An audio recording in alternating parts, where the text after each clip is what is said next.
இந்த சளின்ற பிரச்சனை அது மட்டும் இல்லாமல் உலகத்தில் ஏற்படக்கூடிய 60-70% நோய்களுக்கு காரணம் சளி நம் உடலுக்குள் தேக்கம் அடையிறது தான் அப்படிங்கிறத புரிஞ்சுக்காம சளியை சுத்தம் பண்ண வரக்கூடிய ஒவ்வொரு பாக்டீரியாவையும் ஒவ்வொரு வைரஸையும் சளிக்கான காரணியாக மாற்றி அதற்கு மருந்து எடுத்ததன் விளைவு தான் சளியை சப்ரஸ் பண்ணோன்னே இரும்பல் வருது.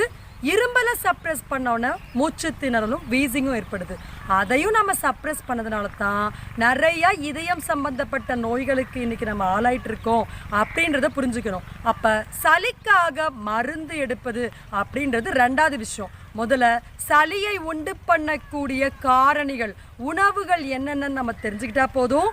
வாழ்நாள் முழுக்க சளி தொல்லை இல்லாமல் நல்லா சுதந்திரமாக மூச்சுடக்கூடிய ஒரு ஆரோக்கியமான உடலமைப்பை நாம் பெற முடியும்.